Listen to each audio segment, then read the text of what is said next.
میرے محترم بھائیوں اور دوستوں، کوئی مستقل رہنے کے لیے نہیں آیا۔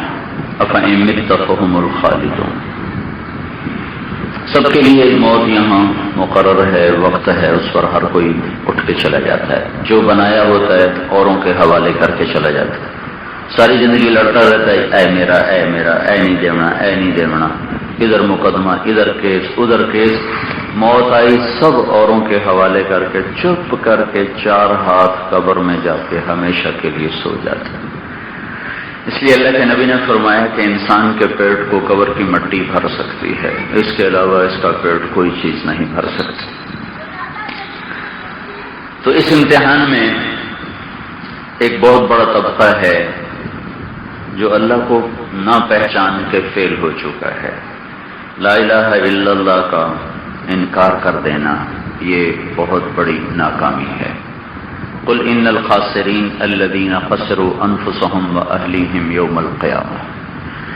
اللہ تعالیٰ فرما رہا ہے کہ انہیں بتاؤ کہ اصل ناکام وہ لوگ ہیں جو قیامت کے دن اللہ کے دربار میں کفر و شرک کی وجہ سے ناکام ہو جائیں گے۔ الا ذلک هو الخسران المبین، یہی اصل بہت بڑی ناکامی ہے۔ وہ کیا ہے؟ لہم من فوقہم ظلل من النار ومن تحتہم ظلل، ان کے اوپر بھی آگ ہوگی، ان کے نیچے بھی آگ ہوگی۔ ذلک یخوف اللہ بہ عبادہ، یہ وہ ناکامی ہے جس سے اللہ تمہیں ڈراتا ہے۔ یا عباد فاتقون، میرے بندو تم بھی کچھ ہوش کر لو، عقل سے سمجھو، فکر سے سمجھو۔ تو ایک بڑا طبقہ تو وہ ہے جو لا الہ الا اللہ کو چھوڑ کر ہمیشہ کے لیے ناکام ہو۔ ان اللہ لا یغفر ان یشرک بہ، اس کو اللہ تعالیٰ نے یہ کہا میں شرک معاف نہیں کر سکتا، ویغفر ما دون ذلک لمن یشاء، اس کے بعد جس کو چاہوں میں معاف کرتا۔ ہم ایمان والے ہیں، اللہ کا شکر ہے، ہم اس میں تو پاس ہو گئے، لا الہ الا اللہ، کوئی اللہ کے سوا معبود نہیں، کوئی مسلمان پتھر کو سجدہ نہیں کرتا، کوئی گائے بندر کے آگے سجدہ نہیں۔ بہت سے لوگ قبروں پہ جا کے سجدے کرتے ہیں، وہ نادان ہیں، وہ ان کو سمجھ کوئی نہیں، عقل کوئی نہیں ہے۔ لیکن لا الہ الا اللہ وہ بھی کہتے ہیں، ان کو کوئی تھوڑا سا سمجھا دو تو فوراً ٹھیک ہو جائیں گے، صرف ان کو پتہ کوئی نہیں، وہ جانتے نہیں۔ اتنا وہ بھی جانتے ہیں لا الہ الا اللہ، اللہ ایک ہے۔ سب سے زیادہ مسلمان ہم، میں اور آپ، جو سب سے زیادہ ہم فیل ہوتے ہیں اور ہمیں جو دھوکہ لگتا ہے اور جس پیپر میں ہمارے نمبر کٹیں گے وہ ہے اللہ کا رب ہونا، رب ہونا۔ آپ کو معلوم ہے کہ قبر کا جو پہلا سوال ہے وہ توحید کا نہیں، ربوبیت کا ہے۔ یہ سوال نہیں ہے تیرا معبود کون ہے۔ وہ سجدہ نماز نہ بھی پڑھتا ہو نا تو کہتا سجدہ صرف اللہ میں ہے اور کسی نے کوئی۔ ہماری جماعت گئی چونیاں، وہاں ایک بڑا رسہ گیر تھا زمیندار، قتل بھی، چوریاں بھی، ڈاکے بھی، چور رکھے بھی ہوئے، سارے علاقے پر اس کی دہشت۔ تو اس کو گشت کر کے لا رہے تھے چونیاں میں، تو راستے میں یہ پولیس والوں نے ناکہ لگایا ہوتا نا، تو وہاں سے ذرا سا گاڑی آہستہ ہوئی تو وہ پولیس والے نے دیکھا تو وہ بھاگ کے آ گیا۔ تو کہنے لگا یہ اے بندہ ٹھیک ہو گیا، سارا چونیاں ٹھیک ہو جائے گا۔ وہ صبح سے شام تک ہمارے پاس رہا، باتیں بھی سنتا رہا، بات ہوتی بھی رہی۔ تو شام کو مجھ سے کہنے لگا مولوی صاحب ایک شرک نہیں کیتا باقی ہر گناہ کیتا ہے۔ اس کو ایسی ندامت ہوئی کہ اگلے دن ہو گیا اور جا کے کئی آدمیوں کی زمینیں قبضہ کی ہوئی تھی سب واپس کر دی، ان کو بلا کر بھائی اپنی زمینیں لے۔ وہ ان پر ایسی دہشت، وہ گئے جی بس تسی رکھ لو سانو ٹھیکہ دے دو، وہ کہنا بھائی نے میری پچھلی معاف کرو تو اپنی اپنی جائیداداں سنبھالو۔ تو کوئی کتنا ہی گناہ گار ہو وہ یہ سمجھتا ہے کہ سجدہ اللہ کو ہے، تو قبر میں یہ سوال نہیں تیرا معبود کون ہے، بڑا اوکھا سوال ہے۔ قبر کا سوال ہے من ربک، تیرا پالنے والا کون ہے، تیرا رب کون ہے۔ یہ اتنا اہم چیپٹر ہے کہ جب اللہ نے قرآن کو شروع کیا اور اپنا تعارف کروایا. سب سے پہلے آدمی ہم تعارف کرواتے، تو اللہ نے اپنا تعارف کروایا الحمدللہ. تو اللہ ایک ذاتی نام ہے، اس ذات کا تعارف صفات سے ہوتا ہے. وجہ نام مشترک ہو جاتے ہیں، صفات مختلف ہو جاتی ہیں. بابا نگر میں گیا تو وہاں لگا ہوا تھا، میرا نام بھی طارق جمیل ہے، وہاں لگا ہوا تھا طارق جمیل، طارق جمیل، آگے ایڈوکیٹ. تو ادھر لگ گیا مولوی، ادھر لگ گیا ایڈوکیٹ. تو صفت کے مختلف ہونے سے دو ذات الگ الگ متعین ہو. تو صفات سے ذات کا تعین ہوتا. الحمدللہ، سب تعریفیں اللہ کی. اللہ کون ہے؟ تو خود اللہ نے کہا میں کون ہوں؟ رب العالمین، میں وہ ہوں جو صرف تمہیں نہیں کل کائنات کو پالتا ہوں. یہ سوال بڑا مشکل ہے بھائی. یہ جتنا چنوں کے دکانوں میں جھوٹ چل رہا ہے، ناپ تول میں کمی چل رہی، اور یہ جو فونوں والے گڑبڑ کر رہے ہیں، اور یہ چور چوری کر رہا ہے، اور یہ جو ڈاکو ڈاکہ ڈال رہا ہے، اور یہ جو رشوت خور رشوت لے رہا ہے، اور سود خور سود کھا رہا ہے، یہ سارے کا سارا کیوں ہو رہا ہے؟ کہ وہ اللہ کے رب ہونے کو نہیں سمجھے ہوئے. تو اللہ نے کہا الحمدللہ، سب تعریفیں اللہ کی. کون ہے یہ اللہ؟ اللہ کون ہے؟ کہ رب العالمین، کل کائنات، تمام عالمین کا پالنے والا.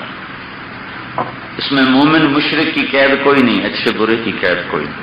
ابراہیم علیہ السلام نے کہا یا اللہ وارزقہم من الثمرات من آمن منہم باللہ والیوم الآخر. یا اللہ یہ میری نسل یہاں آباد ہونے لگی ہے مکے میں، تو جو ان میں نیک لوگوں ان کو رزق کھلا. تو اللہ نے جواب دیا من کفر فامتعہ قلیلا. نہیں، رب میں صرف ایمان والوں کا نہیں، رب ہونا میرا عام ہے. جو کافر ہے میں اس کو بھی کھلاؤں گا. من کفر فامتعہ قلیلا. اس میں یہ پابندی نہیں لگ سکتی. جو مجھے کبھی نہیں یاد کرتا اس کو بھی میں رزق دوں گا. گھنگرو باندھ کے ناچنے والی کیوں ناچ رہی؟ وہ کہ روٹی کی تھکاؤں. چور چوری کرنے کیوں جا رہا ہے؟ کہتا روٹی کی تھکاؤں. سود خور سود کیوں لے رہا ہے؟ کہتا روٹی کی تھکاؤں. یہ دکاندار جھوٹ کیوں بول رہے ہیں؟ کہتے ہیں پھر روٹی کی تھکاوی. یہ کچے رنگ کو پکا رنگ کیوں بتاتے ہیں؟ یہ تو کپڑوں والوں نے گز کو میٹر بنایا ہوا ہے، ہر پیمائش میں 3 انچ کی ڈنڈی مارتے ہیں. تو یہ کیوں کر رہے ہیں؟ کہتے روٹی کی تھکاوی. تو جتنے اس وقت زندگی کے شعبہ جات ہیں ان سب میں جھوٹ اور فریب اور فراڈ داخل ہے. یہ کیوں داخل ہوا ہے؟ وہ کہتا روٹی کی تھکاوی. ایک تیل میں ملاوٹ کرنے والے تاجر سے میں نے پوچھا، میں نے کہا کیوں ملاوٹ کرتے ہو؟ کہنے لگا کھرا تیل بیچوں تو ایک ڈرم کے پیچھے 50 روپے بچتے ہیں، اور ملاوٹ کر کے بیچوں تو 500 روپے بچتے ہیں. تو میرا دماغ خراب ہے کہ میں 500 چھوڑ کے 50 کماؤں. دماغ اس کا خرابی ہے کہ وہ اللہ کے رب ہونے میں دھوکہ کھائے پڑا ہے. وہ کہہ رہا ہے یہ پیسہ آئے گا تو میرا کام چلے گا، یہ پیسہ نہیں ہوگا تو پھر میرے بچوں کا، میرے گھر کا، میرا سارا نظام کیسے چلے گا. تو اس پیپر میں 99% مسلمانوں نے فیل ہونا تھا. تو اللہ تعالیٰ نے اسی کو پہل کر کے بتایا الحمدللہ رب العالمین. سب تعریفیں اس ذات کی، اس رب کی، اس اللہ کی جو کل جہان کا پالنے والا ہے.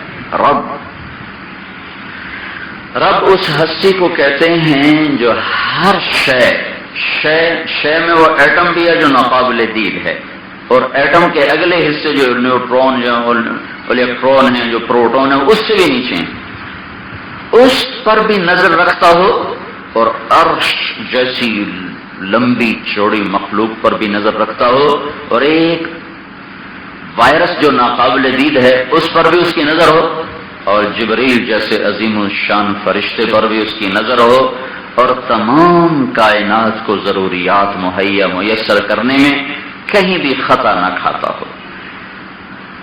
کتنے کائنات میں مخلوقات ہیں، ہر ایک کی ضروریات کا انداز. مچھر کی ضرورت الگ ہے، مکھی کی الگ ہے، پتنگے کی الگ ہے، پروانے کی الگ ہے، سنڈی کی الگ ہے. ذرا غور کرتے چلے جائیں. زمین کی ضرورت الگ ہے. تو میں صرف حیوانات زندہ کو بول رہا ہوں. یہ جو پتھر ہے، یہ جو اینٹ ہے، ان کی اپنی ضروریات ہیں. تہے خاک چلنے والے کیڑوں کی اپنی ضرورتیں ہیں. پانی میں تیرنے والوں کی اپنی ضرورتیں ہیں. بلندی پہ اڑنے والے، نیچے اڑنے والے، پستی پہ اڑنے والے، زمین کی سطح کے ساتھ اڑنے والے، ان کی ضرورتیں اپنی ہیں. 2 پاؤں پہ چلنے والے، 4 پہ چلنے والے، زمین پہ رینگنے والے، ہر ایک کی ضرورت الگ ہے. ہر ایک کے لیے، ہر ایک کے لیے. پھر گلاب کی پتی کو الگ رنگ چاہیے، اور ملٹی کلر پھول کو کئی رنگ چاہیے. کوے کو ایک رنگ چاہیے، زیادہ سیاہ کم سیاہ، اور مور کو ہزاروں رنگ چاہیے، ہزاروں رنگ چاہیے. اور کہیں کہیں صرف ایک رنگ کا ایک ایسے ڈاٹ ہوگا، ایک نقطہ ہوگا بس، اس کے علاوہ اور کوئی رنگ اس میں دوسرا شریک نہ ہوگا. وہ انڈے کے اندر ہی اس کو یہ سارا کچھ مہیا کرنا ہے. اور کوئل کے لیے خوبصورت آواز چاہیے، طوطے کے لیے بھدی آواز چاہیے، مگرمچھ کے لیے بدصورتی چاہیے، اور بلبل کے لیے حسن چاہیے، پھول کے لیے مہک چاہیے، گندگی کے لیے بدبو چاہیے. ہوا کو لطافت کی ضرورت ہے، درختوں کو سبزے کی ضرورت ہے، اور مجھے خرب چیزوں کی ضرورت. دنیا کا سب سے محتاج ترین جو کائنات کا عنصر ہے وہ انسان ہے. سب سے محتاج مخلوق انسان ہے. میرے جسم میں کوئی 10 خرب اینٹیں لگی ہوئی ہیں. 10 خرب اندازہ ہے لوگوں کا، اس سے بھی زیادہ ہوں گی. 10 خرب اینٹیں لگی ہوئی ہیں. سیل، ان کو سیل کہتے ہیں. سیل سے ہم بنے، ایٹم سے انسان بنتا ہے. تو ان کو اللہ تعالیٰ آپس میں سے گتھا رکھتا ہے. تو ان کی آپس میں یہ جو گرفت ہے، اگر یہ ڈھیلی ہو جائے تو میرا جسم یوں ہوا میں بکھرنا شروع ہو جائے گا، ایسے بکھرنا شروع. میرا گوشت میری ہڈیوں سے اڑنا شروع ہو جائے گا، تو میری ہڈیاں یوں بکھرنا شروع ہو جائیں گی. میرا سارا وجود چند لمحوں میں ہوا میں پھیل جائے گا. یہ 10 خرب اینٹیں آپس میں گندھی رہیں. ادھر تو ہم نے سیمنٹ لگا دیا، یہاں گارا لگا دیا، کہیں سیمنٹ اکھڑا پھر لگا دیا. یہ 10 خرب اینٹیں، اور اتنی چھوٹی اینٹیں تو ویسے نظر ہی نہیں آتی، اس کو مائکروسکوپ میں رکھ کے دیکھا جاتا ہے. تو اس کو کتنی ضرورت ہے. پھر ہر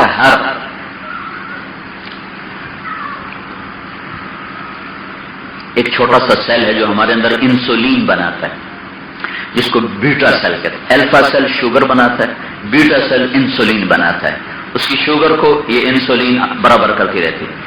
تو جب بیٹا سیل بیمار ہو جاتا ہے تو شوگر ہو جاتی ہے. چینی کھانے سے شوگر نہیں ہوتی، میٹھا بڑا کھاتا شوگر ہو گئی. میٹھا کھانے سے شوگر نہیں ہوتی. بیٹا سیل جب اپنا کام چھوڑ دیتا ہے اس سے شوگر ہو جاتی ہے. یہ جو چھوٹا سا پینکریاز ہے، اتنا سا لبلبا، جس میں وہ سیل کام کر رہا ہے، اور اس سے وہ انسولین مجھے مہیا کر رہا ہے، جو میری شوگر کو برابر کرتی رہتی ہے. اس ایک سیل کے کام کے لیے اگر دنیا میں فیکٹری لگائی جائے جس سے ہم وہ انسولین حاصل کریں جو اتنے سے حصے میں میرے جسم میں اللہ پیدا فرما رہا ہے، تو کم از کم 18 منزلہ بلڈنگ کی ضرورت ہے. 18 منزلہ بلڈنگ چاہیے جس میں مشینری فٹ ہو، اور اس پر ارب ڈالر لگیں، اور اس پر لاکھوں انسانوں کی نظر بھی ہو، دماغ بھی ہو. پھر اس میں سے ممکن ہے کہ وہ نکل آئے جو میرے اتنے سے حصے میں اللہ تعالیٰ مجھے مہیا کر رہا ہے. تو میں تو محتاج ترین ہستی ہوں کائنات کی. اتنا سا گردہ ہوتا ہے، اس میں 10 لاکھ سوراخ ہیں. اتنا سا گردہ، اور ہر وقت اس میں سے پیشاب بھی گزر رہا ہے، خون بھی آ رہا ہے، پانی بھی آ رہا ہے، پیشاب بھی آ رہا ہے، خون بھی آ رہا ہے. ہم چائے ایک دفعہ چھانتے ہیں تو ہماری چھلنی بند ہو جاتی ہے. کیوں ہوں بھائی دھوو جی، صاف کرو جی. کی ہو گیا جی؟ ملائی بچ جم گئی ہے، پتی بچ پی گئی، پھر صاف کرو، پھر ڈالا. ہر دفعہ وہ صاف کر رہے ہیں. خون میں کتنا کچھ کثافت گند ہوتا ہے. اور اتنے سے گردے میں اگر 10 لاکھ سوراخ ہوں تو کتنے باریک ہوں گے. وہ سوراخ تو آنکھوں سے دیکھ نہیں سکتا، وہ مائکروسکوپ سے دیکھے جاتے ہیں. 10 لاکھ وہ صاف ہوتے رہیں، اس میں سے پیشاب نیچے جائے، خون اوپر چلا جائے، اور اس کا جو فاضل مادے ہیں وہ نکل کر پیشاب بن کر مثانے میں چلے جائیں تو ہر وقت یہ چھلنیاں چھاننے کا کام کر رہی ہیں. اگر یہ بند ہو جائیں تو انسان موت کے منہ پہ ہوتا ہے.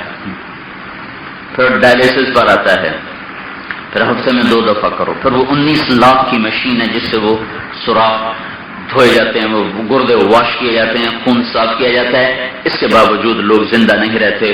وہ چند سال دکھوں کی زندگی گزار کر وہ مر کے دنیا سے چلے جاتے ہیں. رب العالمین، وہ رب ہے. رب انہوں نے کہا مول صاحب ہیرا پھیری نہ کریے تو روٹی نہیں پوری ہوتی. یہ گردے کی چھلنی کون پوری کر رہا ہے؟ اس کے لیے کون سی ہیرا پھیری کی ہے؟ تو میں نے انہیں کون صاف کر رہا ہے؟ میری آنکھوں میں 26 کروڑ بلب لگے ہوئے ہیں. 13 کروڑ یہ صرف اس آنکھ کا حجم تو دیکھو، اس کے اندر 13 کروڑ بلب کوئی لگا سکتا؟ 13 کروڑ آئی ریسپٹر، اس کو میں بلب کہتا ہوں. اچھا، ہر ایک کے پیچھے ایک لائن ہے، ہر بلب کے پیچھے لائن ہے. تو ہمارے یہ پچھلے دنوں میرا بیان تھا وہاں یہ کھانے وال مجمع زیادہ تھا تو انہوں نے کوئی تارے مارے بچھائیں لائٹنگ کے لیے. 2 تاریں جو آپس میں ٹکرائیں، ساری بجلی اڑ گئی اور سارا مجمع پریشان ہو رہا. 26 کروڑ بلب کو پاور پہنچانے کے لیے 14 لاکھ تاریں ہیں پیچھے. 14 لاکھ تاریں. 14 لاکھ تاریں بچھانی ہوں کتنی جگہ چاہیے؟ وہ 14 لاکھ تاریں کوئی تقریباً 1.5 ملی میٹر میں سے وہ اللہ تعالیٰ گزار دیتا ہے. اگر کوئی 2 تار آپس میں جڑ جائیں تو یہ سارا مجموعہ مجھے الٹا نظر آئے. تھی سارے آپ کو مولوی صاحب پٹھے بیٹھا خیر تھا کی گل مولوی صاحب کا سر ہیٹ سے ٹنگا ہوتے تو میں بھی آخا مجمے نو کی وج گئی ہے، سر ہیٹاں کی جانے لتاں اتاں کی جانے نے کی ہو گیا ہے. 2 لائنیں سپارک کر جائیں. 14 لاکھ تاریں، 14 لاکھ تاریں اور تقریباً وہ کوئی 1.5 ملی میٹر میں سے اللہ تعالیٰ ان کو گزارتا ہے اور 60 70 80 برس تک وہ ان تاروں سے روشنی پہنچاتا رہتا ہے، پہنچاتا رہتا ہے، پہنچاتا رہتا ہے. یہ کیا نظام ہے؟ روزانہ ایک ٹیلی فون کا تار آتا ہے، اس میں کھڑ کھڑ کھڑ کھڑ کھڑ روز ٹان ٹان ٹان ٹان. اور جی ہمارے فون میں شور ہے جناب، ہمارے فون میں شور ہے.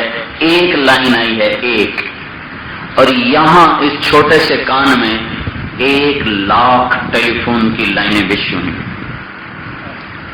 اگر اللہ ان کو آپس میں جوڑ دے تو پھر اپنے شور نال مردے رہو گے. جس کو کہتے ہیں نا کان بجنا، کان بجنا.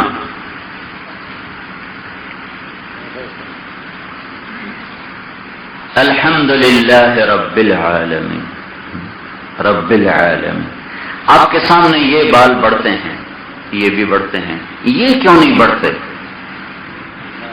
یہ بھووں کے بال کیوں نہیں بڑھنا شروع ہو جاتے؟ یہ پلکوں کے بال کیوں نہیں آگے آگے آگے آگے سفر شروع کر دیں؟ سر کے بال بھی بڑھائے، داڑھی کے بھی بڑھائے، مونچھوں کے بھی بڑھائے، اور جب بھویں اور پلکیں آئیں تو سٹاپ. کیوں؟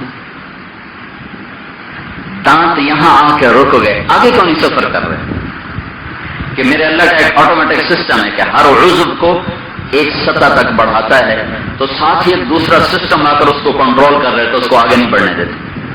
اگر اس کا کنٹرولنگ سسٹم خراب ہو جائے، جس عضو کا اس ایک انگلی کا ہی خراب ہو جائے تو یہ یوں چلنا شروع ہو جائے گی، اسے کو روک نہیں سکے گا. آنکھ یوں بڑھنا شروع ہو جائے گی. ایک ہفتے پہلے ایک بچہ میرے پاس لایا، ایک آدمی ہمارے یہ پھو پر رہنے والا، اس کی زبان لٹک کے باہر آئی تھی یہاں تک، اور اتنی موٹی اور یہاں تک. مجھے دیکھا نہیں گیا، کب کبھی تاری ہوگی میرے اوپر. اور پہلے دن دل سے زبان کا شکر ادا ہوا کہ یا اللہ ہم اس سے کیا کچھ بولتے ہیں اور تو اسے سلامت رکھے ہوئے. سارا دن آدمی گالیاں نکالتا ہے، جھوٹ بولتا ہے، غیبت کرتا ہے، لوگوں کو دھوکہ دیتا ہے، فراڈ کرتا ہے، اور یہ نہیں سمجھتا کہ اس پر کنٹرول کس کا، نظام کس کا ہے. اس کو اللہ تعالیٰ بڑھاتا ہے. جب یہ دانتوں کے ساتھ آ کر ٹچ کرتی ہے تو پیچھے ایک سسٹم ہے جو اس کو روک دیتا ہے، بس آگے نہیں جانا. جب وہ سسٹم خراب ہو جاتا ہے تو وہ آگے چلنا شروع ہو جاتی ہے. تو اس بچے کا وہ سسٹم خراب تھا, اس کی زبان نکل کے باہر آئی ہوئی تھی اور اتنی موٹی ہو چکی تھی, اس کی زبان اس کے ہونٹوں میں پھنسی ہوئی تھی, ایسے اس کا منہ کھلا ہوا تھا. میں نے اسی وقت اس کو بھیجا ادھر میو ہسپتال. پھر وہاں میں نے ڈاکٹر سے پوچھا کہ یہ کیا چکر ہے, میں نے زندگی میں پہلا ایسا مریض دیکھا ہے. تو اس نے مجھے یہ بات بتائی کہ اللہ تعالیٰ نے ہر عضو کو ایک حد تک چلانے کا سسٹم رکھا ہے, پھر وہاں اس کو بند کرنے کا سسٹم رکھا ہے. جس عضو کے بند کرنے کا سسٹم خراب ہو جاتا ہے وہ خود بخود بڑھنا شروع ہو جاتا ہے. چونکہ غذا تو آ رہی, غذا آ رہی, اس کو بڑھانا شروع کر دیتا. تو الحمدللہ رب العالمین. درختوں کو سبز رنگ چاہیے. ہم پانی میں کوئی سبزہ ڈالتے ہیں تو سابا رنگ گول کے پاویدہ ہے, یہ سبز رنگ کہاں سے لیتے ہیں؟ پھر کتنا طاقتور سسٹم ہے کہ اللہ تعالیٰ میرے اندر سے کاربن ڈائی آکسائڈ کو نکالتا ہے جو درختوں کی غذا ہے, اور درختوں کے جو یہ پتے ہیں یہ اللہ کی قدرت کا شاہکار ہیں. شاہکار, یہ ہر پتا ایک بہت بڑی فیکٹری ہے. اس میں سے وہ کاربن ایک انتہائی پیچیدہ کیمیکل ری ایکشن میں سے گزر کر آکسیجن بن کے واپس آتی ہے. اگر وہ بھی کاربن نکالتے, میں بھی کاربن نکالتا, تو ہم اپنے ہی سانسوں میں دم گھٹ کے مر چکے ہوتے.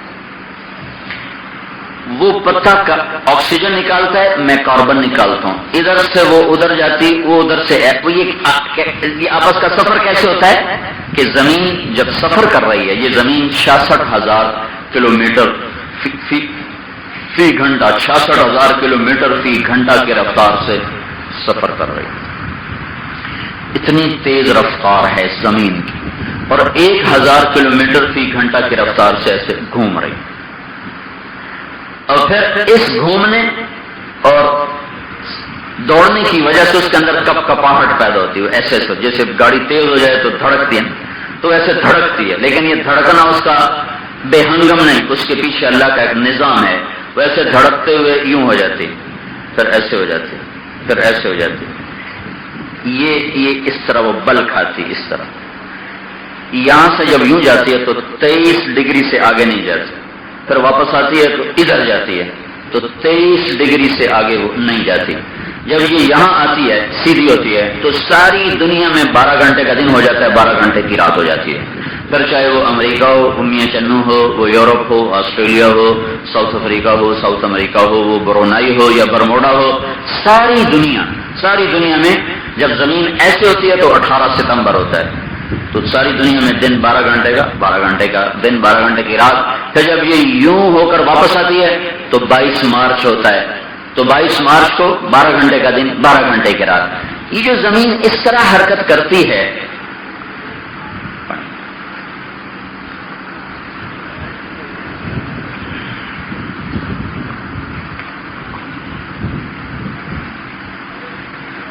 اگر اس کی یہ حرکت بند ہو جائے, اس حرکت کا کیا فائدہ ہے؟ یہ جو ایسے ہو رہی, ایسے ہو رہی, ایسے ہو رہی, اس کا فائدہ یہ ہے کہ اس سے موسم پیدا ہوتے ہیں. اس کا فائدہ اس سے ہوا حرکت میں آتی ہے. ہوا حرکت میں آتی ہے, میرے سانسوں کو لے کر درختوں کے پاس جاتی ہے, درختوں کے سانس لے کر میرے پاس آتی ہے, سمندر سے اٹھنے والے بخارات کو اٹھا کر میاں چنو تک لاتی ہے, گلگت کیٹو تک لے جاتی ہے, اور ہمالیہ پہاڑوں تک لے جاتی ہے. اگر اللہ تعالیٰ اس کی یہ حرکت روک دے, یہ حرکت تو اللہ کے لیے مشکل تو ہے نہیں. ہاں بھائی, زمین سے کہتے رک جا تو ایسے ہی ہو جائے, اور پھر یوں جانا شروع کر دے تو زمین پر موسم ختم, ہوا کی گردش ختم ہو جائے گی. تو پھر کیا, جب میں سانس لوں گا تو یہ سانس میرے آگے کھڑا ہوگا, پھر دوسرا لوں گا آگے, پھر تیسرا لوں گا آگے, پھر چوتھا لوں گا تو یہ آہستہ آہستہ میرے گرد حالہ بنتا چلا جائے گا, اور کاربن ڈائی آکسائڈ جو میرے منہ سے نکلے گی وہ میرے ہی گرد حالہ بنا کر دم گھٹ کے میرا خاتمہ کر دے گی. یہ ہے الحمدللہ رب العالمین.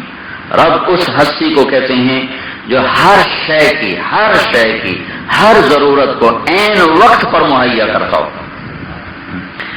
بچہ روتا ہے تو ماں دودھ کے لیے آتی ہے نا, اس کو بھوک کب سے لگی ہوتی, آخری سطح ہوتی ہے اس کی, وہ رونے لگ جاتا ہے, پھر وہ دودھ کے لیے آتی ہے. یہ رب نہیں, رب وہ ہے جو ہر وقت ہر موقع پر ایک لمحے کی تاخیر کے بغیر چیز کی ضرورت کو مہیا فرماتے ہیں۔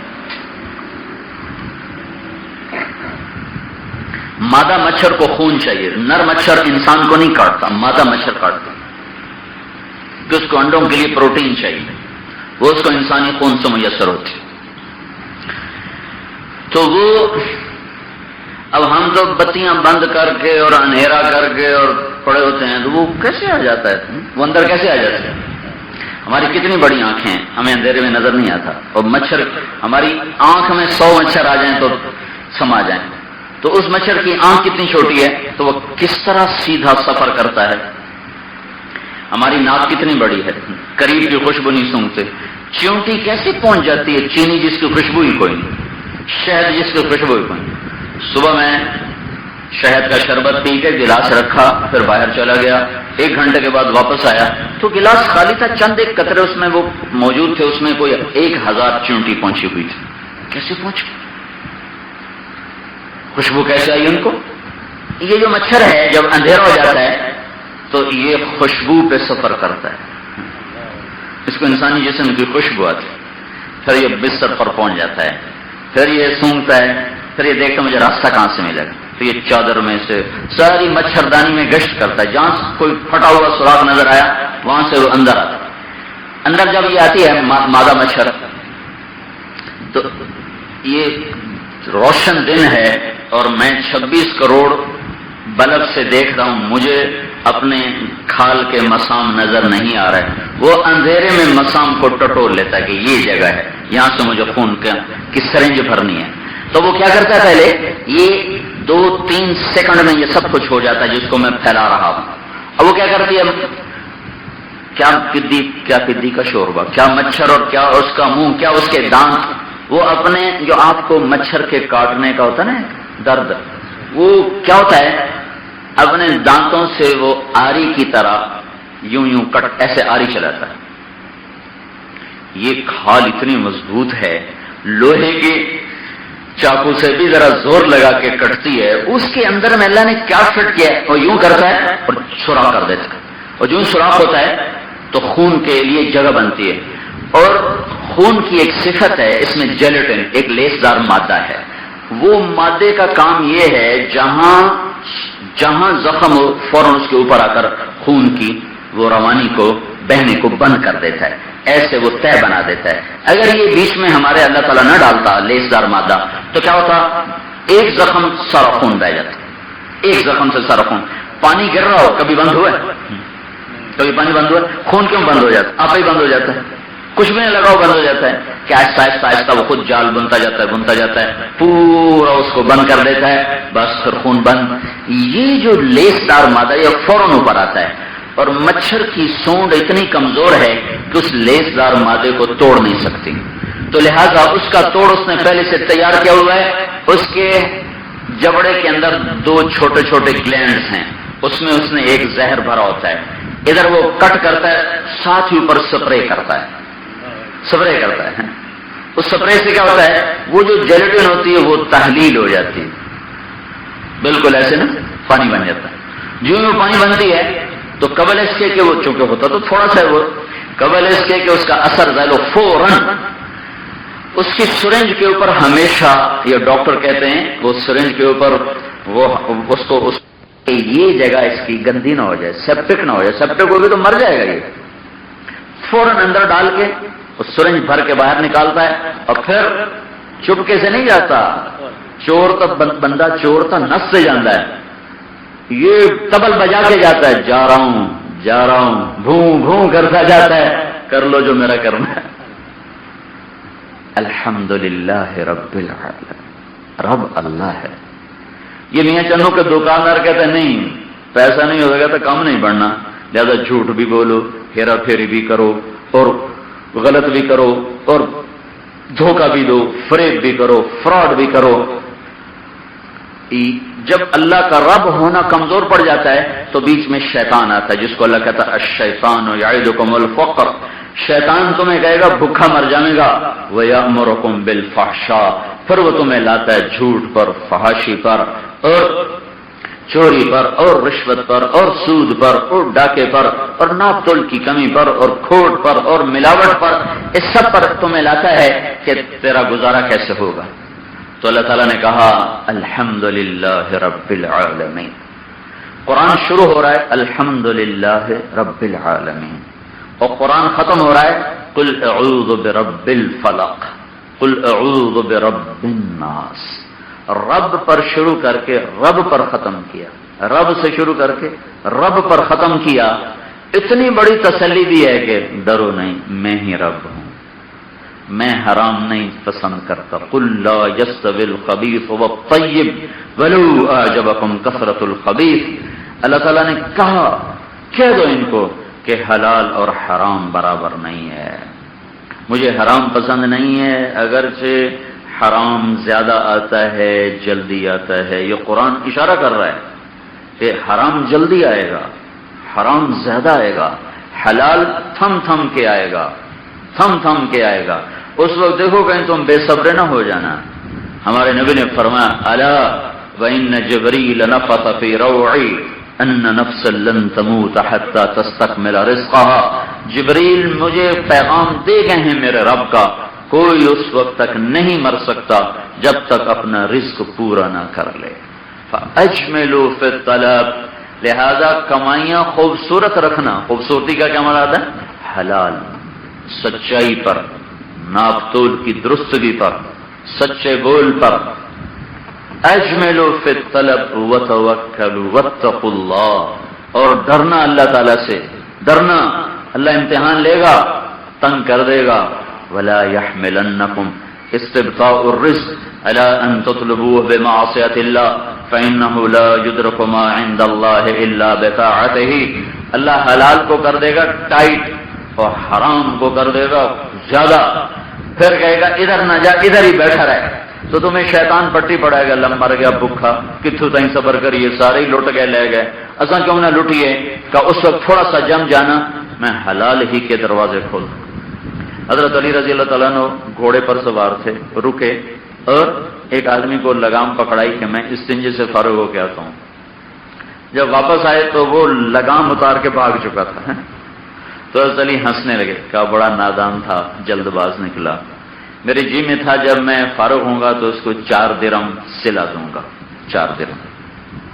یہ جو میری لگام اتار کے گیا یہ بازار میں 4 درہم کی فروخت ہوگی، میں تو حلال راستے سے دیتا، خود جلد باز ہو کے اپنے حلال کو حرام کر کے چلا گیا۔ تو اللہ تعالیٰ کسی کا حرام نہیں لکھتا، سب کا حلال ہی لکھتا ہے۔ یہ کیسا بے وقوف ہے شرابی کا، میرے رب اللہ میرے مقدر شراب لکھی میں کی کرا ہے؟ بڑا ظلم و ستم ہے۔ کوئی اللہ تعالیٰ دنیا کا حکمران تو نہیں نا کہ ناجائز مقدمہ پاؤ، ناجائز مقدمہ پاؤ۔ ہمارا ایک دوست پہلے پھانسی کی قید ہوئی، پھر عمر قید۔ کیا ہوا کہ جی ان کی گاڑی سے اتنے من چرس برآمد ہوئی۔ کوئی ایسا بے وقوف ہے سمجھ لو جو گاڑی میں چرس لے کے پھر رہا، اور 50 لاکھ کی گاڑی اس کی، بیچارہ پڑا ہوا ہے لاہور کی جیل میں، عمر قید کاٹ رہا ہے وہ، کہ حکام کو پسند نہیں تھا کہ ڈالو اس پر کوئی چیز۔ پولیس والوں نے کہا یس سر ہونے ہوگا، ساری روٹی بچنی سانوں کی، بھاویں کوئی پھائے چڑھے تھے، بھاویں کو بچے، ساری تنخواہ۔ یہ کیوں ہوا کہ اللہ کا رب ہونا ذہنوں سے نکل گیا کہ رب اللہ ہے، الرزق علی اللہ، وما من دابۃ فی الارض الا علی اللہ رزقها۔ بتا دو ساری دنیا کو، کائنات میں ہر حرکت میں آنے والا، جینے والا، رینگنے والا، چلنے والا، دوڑنے والا، اڑنے والا، تیرنے والا، سب کا رزق اللہ نے اپنے ذمہ کیا ہوا ہے۔ پھر ہمیں دکانوں میں کیوں پھنسایا؟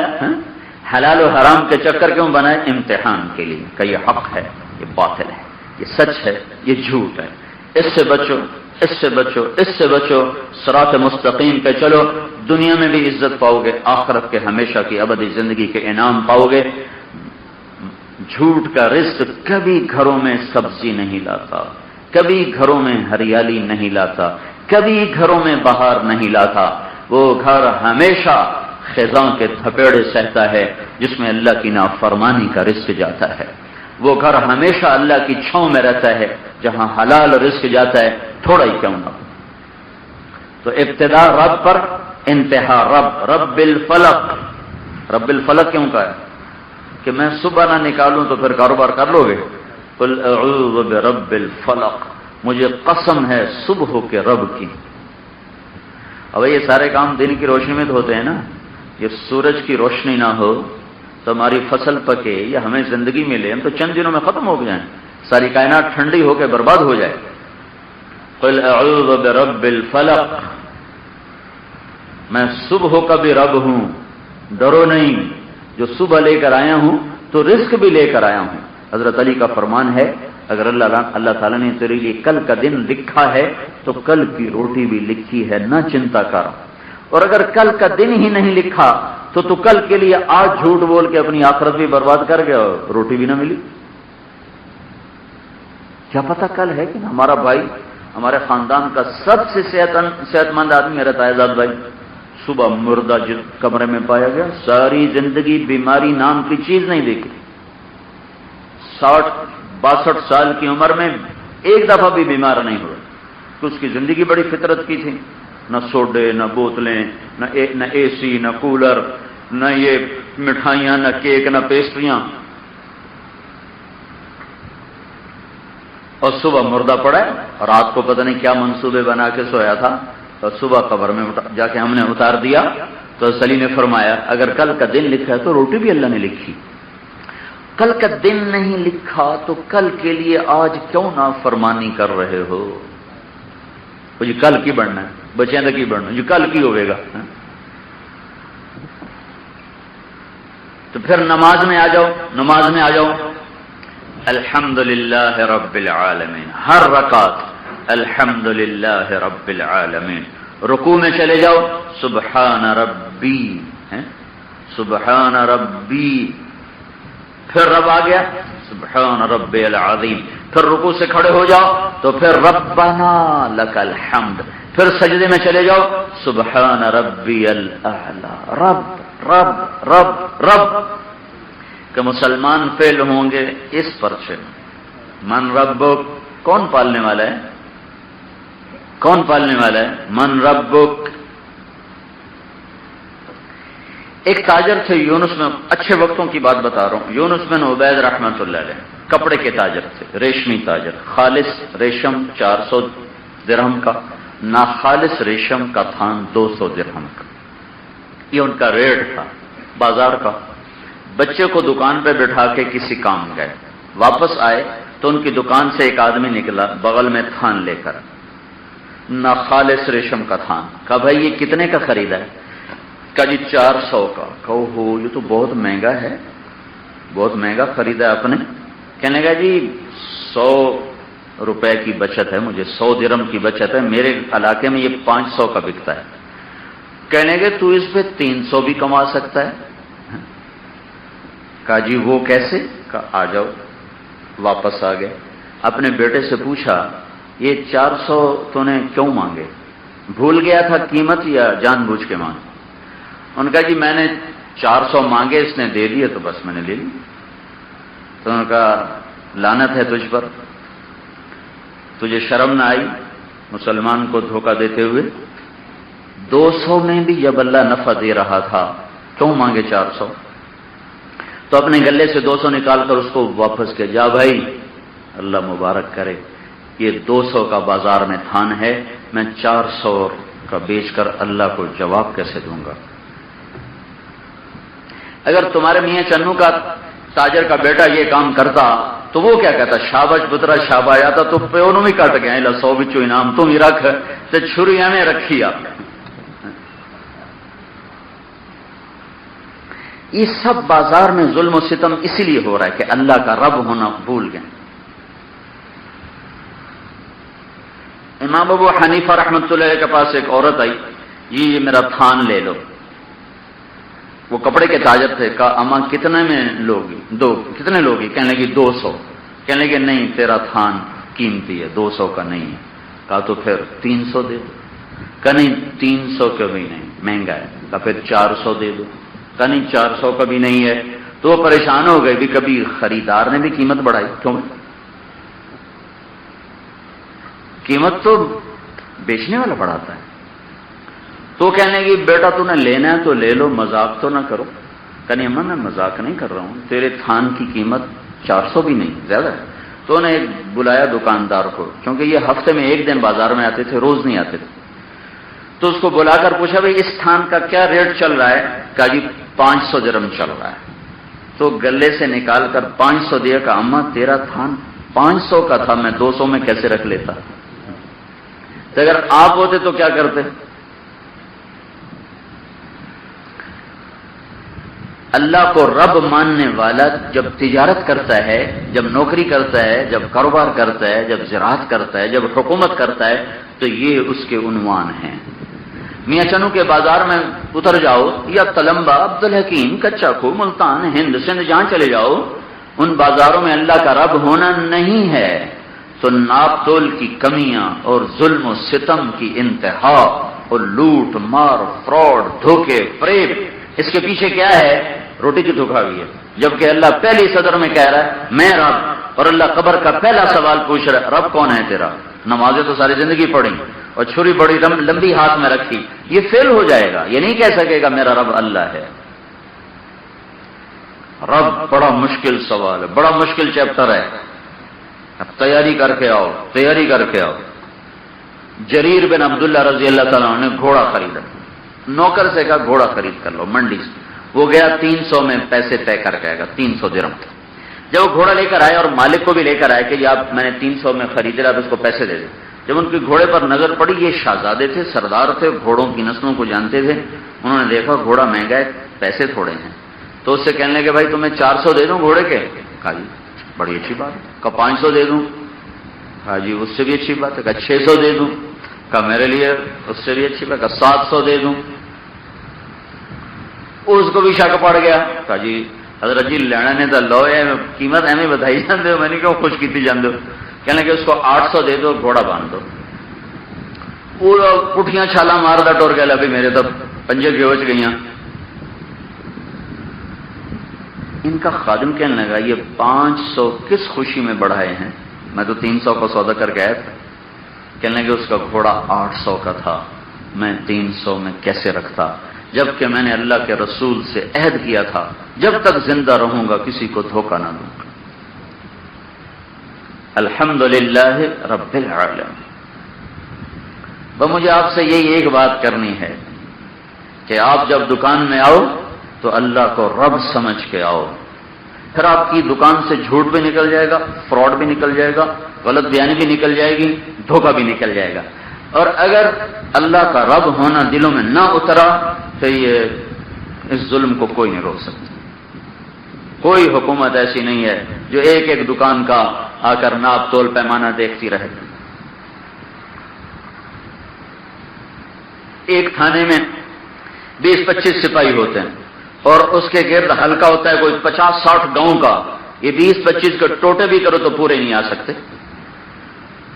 اللہ کو رب ماننے والا، میرا اللہ مجھے دیکھ رہا ہے۔ عمر رضی اللہ تعالیٰ عنہ رات کو گشت کر رہے ہیں تو ایک بڑھیا اپنی بیٹی سے کہہ رہی بیٹی دودھ میں پانی ڈال دے، چوکھا ہو جائے گا۔ بیٹی کہتی ہے آپ کو پتا ہے اماں امیر المومنین نے منع کیا ہوا ہے۔ وہ آگے کہتی ہے تو امیر المومنین کون سا دیکھ رہا ہے؟ بچی کہتی ہے وہ نہیں دیکھ رہا تو اللہ تو دیکھ رہا ہے۔ تو عمر رضی اللہ تعالیٰ نے اس گھر پہ نشان لگا دیا۔ صبح ہوئی تو اس گھر کا پتہ کروایا کہ یہ کون لوگ ہیں۔ اچھا، ان کے باپ کو بلا کر اس بچی کا رشتہ اپنے بیٹے کے لیے مانگ لیا، عاصم بن عمر۔ اس بچی کا نکاح کر دیا اپنے بیٹے کے ساتھ۔ اس سے ایک بچی پیدا ہوئی، اس بچی کی شادی ہوئی، حضرت عمر کی نواسی کی شادی ہوئی عبدالعزیز کے ساتھ، عبدالعزیز بن مروان۔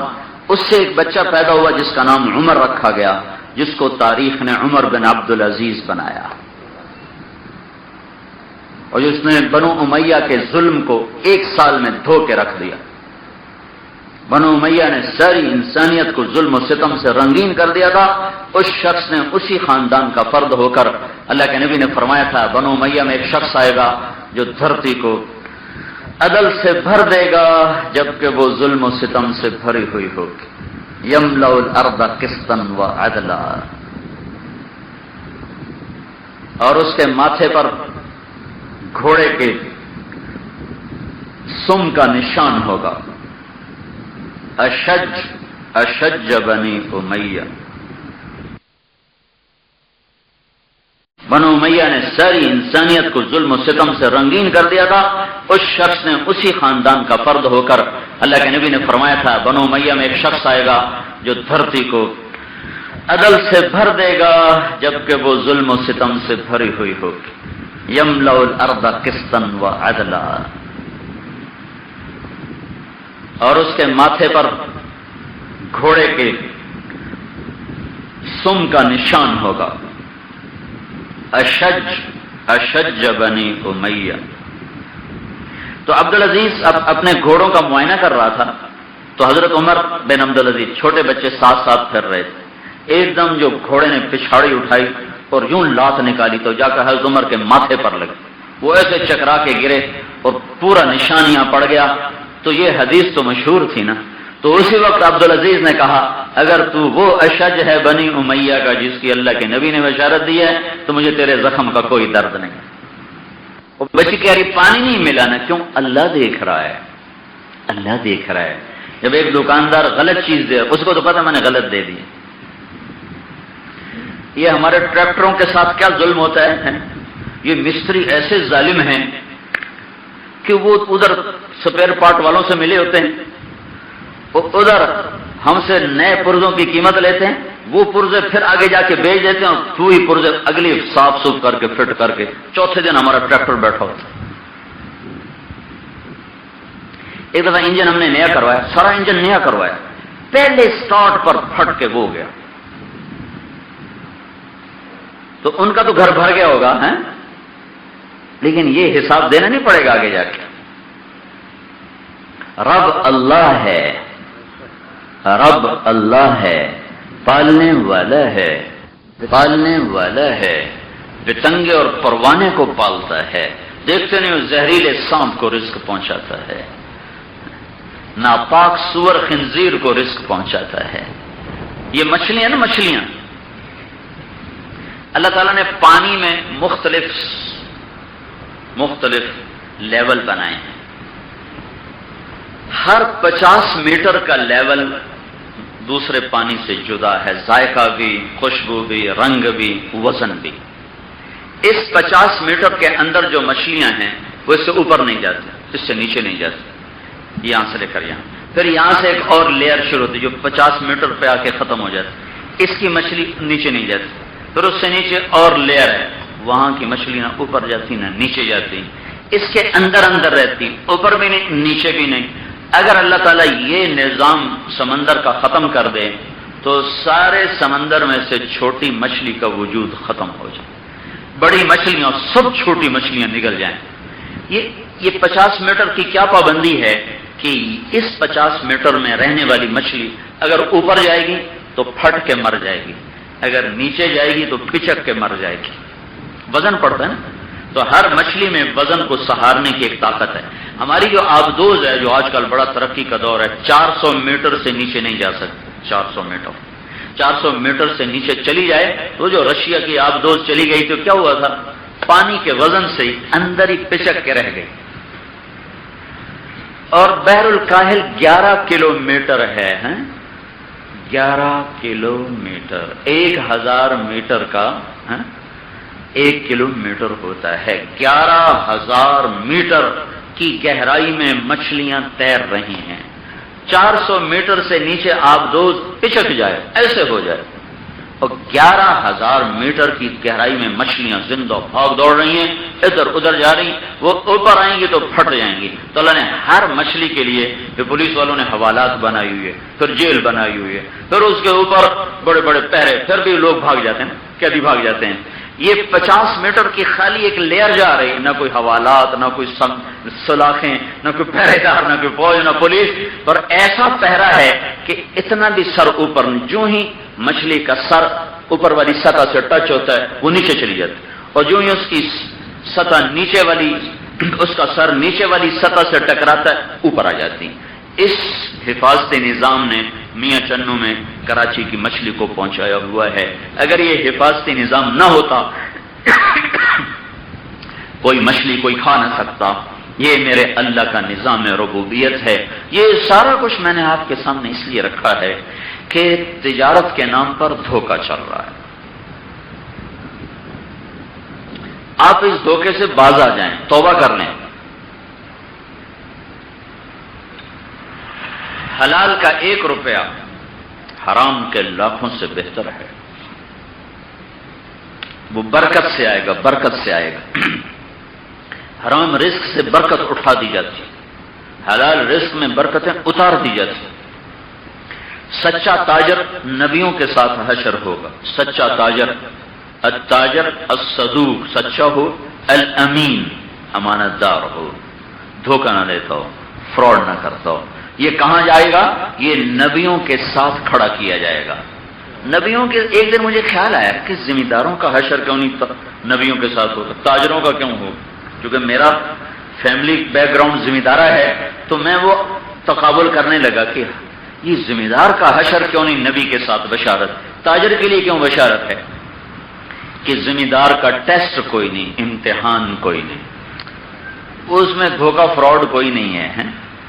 مئی میں ہم نے کپاس کاشت کی ہوئی ہے، اب وہ پروان چڑھ رہی ہے، اب اس کو پھل ڈوڈی لگ رہی ہے، یہ جا کر ستمبر میں کچھ اس کی پکنگ شروع ہوگی، اکتوبر میں کچھ کھل جائے گی آج کل کی کپاس، پھر جا کر نومبر میں اس کی ساری چنائی ہو کر ڈھیر لگے گا، پھر ہمارے ریٹ ہمارے بس میں نہیں، حکومت نے طے کیے ہوئے ہیں، 1000 روپے من جی، 700 800 900، تولو بھائی۔ تولنے والے بھی ہم نہیں ہوتے، تولنے والے بھی دوسرے، وہ ہمیں ڈنڈی مار کے جاتے ہیں۔ ہمارا امتحان کوئی نہیں کسی قسم کا بھی۔ حافظ آباد کے علاقے میں منجی لگ چکی ہے، پانی لگ رہا ہے، کھاد لگ رہی ہے، تو کیا امتحان ہے؟ پھر وہ کٹے گی اور لوگ آ کر تولیں گے اور پیسے دے کے چلے جائیں گے، پھر اس کے اوپر گندم آ جائے گی، پھر 7 مہینے پھر ہاتھ پہ ہاتھ ہے، امتحان کوئی نہیں۔ تاجر کے ترازو نے روز تولنا ہے، روز تولنا ہے۔ یہ روزانہ چھری کے نیچے ذبح ہوتا ہے، اس کا ذرا سا غلط بول اس کے منافع کو کئی گنا کر سکتا ہے، اور اس کا سچا بول اس کے منافع کو گھٹا دیتا ہے۔ یہ روزانہ تولتا ہے، یہ ذبح ہوتا ہے، یہ روزانہ بولتا ہے، یہ ذبح ہوتا ہے، یہ روزانہ سودا دیتا ہے، لیتا ہے، خرید بھی ہے، فروخت بھی ہے، یہ روزانہ ذبح ہوتا ہے۔ اس قربانی پر اللہ نے اس کا حشر نبیوں کے ساتھ کرنے کا وعدہ فرمایا ہوا ہے۔ ہمارا امتحان کوئی نہیں۔ تو میرے بھائیوں، اللہ کے نبی نے فرمایا میرے امتی میں ہر عیب ہو سکتے ہیں سوائے 2۔ مسلمان ہر عیب کر سکتا ہے، 2 کام زندگی بھر نہ کرے گا، ایک جھوٹ نہ بولے گا، ایک دھوکہ کسی کو نہ دے گا۔ الا الکذب والخیانہ، ہر عیب میرا امتی کر سکتا ہے، لیکن 2 نہیں کر سکتا، کہ کسی کو دھوکہ دے دے یا جھوٹ بول جائے۔ تو اب تجارت کس چیز کا نام ہے؟ جھوٹ اور خیانت۔ سیاست کس چیز کا نام ہے؟ جھوٹ اور خیانت۔ نوکری کس چیز کا نام ہے؟ ظلم و ستم۔ تو بھائیو، اللہ رب، اللہ پالنے والا، اللہ پرورش کرنے والا، جو ایک حقیر چونٹی کو اتنا علم دیتا ہے کہ وہ شکر کی خوشبو پہ بل سے باہر آ جاتی ہے، جو ایک پروانے کے مرنے پر، اب دیکھتے نا کیسے قطار میں جا رہی ہیں، نظر کچھ نہیں آتا، قطار میں کیسے جا رہی ہیں۔ ہر چونٹی جب گزرتی ہے تو سپرے کرتی ہوئی جاتی ہے زمین پر، جو پیچھے والی آتی ہے تو اس کی خوشبو پہ چلتی ہے، اس کا نظر نہیں آتا، خوشبو پہ چلتی۔ اب پہلی والی چونٹی یوں کر کے گئی، اس لیے آپ دیکھتے ہو نا بجائے سیدھا جانے کو وہ یوں جا رہی ہیں ایسے، کیونکہ جو پہلی چونٹی گزری تھی اس نے جاتے ہوئے یوں یوں سپرے کیا تھا، باقی سارا اسی پر جا رہا ہے۔ جو رب اتنی حقیر مخلوق کو اتنا علم دے کر ان کے رزق کا پورا انتظام کرتا ہے کہ کلمہ پڑھنے والے کے رزق سے وہ غافل ہو گیا ہے۔ یا ابن آدم یا ابن آدم یا ابن آدم، واہ او میرے بندے، او آدم کی اولاد، خلقت السماوات والارض ولم اعی بخلقہن، میں نے 7 زمینیں بنائیں، 7 آسمان بنائے، میں کوئی نہیں تھکا۔ افیعجینی رغیف عیشا اسوقہ الیک، تو تمہیں روٹی کھلا کے میں تھک جاؤں گا؟ لم اطالبک بعمل غد، میں نے تم سے کل کا کوئی مطالبہ نہیں کیا، کل تو بڑی دور ہے، ابھی ظہر کی نماز کا بھی کوئی مطالبہ نہیں کہ وقت داخل نہیں۔ فلا تسألنی عن رزق غد، تو کل کی روٹی کے بارے میں مجھ سے سوال نہ کر۔ فإنی لم انس من عصانی فکیف بمن اطاعنی، میں تو نافرمانوں کو نہیں بھولتا، فرما برداروں کو کیسے بھول جاؤں۔ ایک اداکار سے میری ملاقات ہوئی، چلتے چلتے چلتے وہ توبہ تک پہنچ گیا، پھر مجھ سے کہنے کا مجھے بتاؤ میں توبہ کیسے کروں۔ ایک ملازم ہے حکومت میں، افسر ہے، وہ رشوت بھی لیتا ہے تنخواہ بھی لیتا ہے، وہ کہتا ہے یا اللہ میری توبہ، تو رشوت ختم، تنخواہ تو ہے۔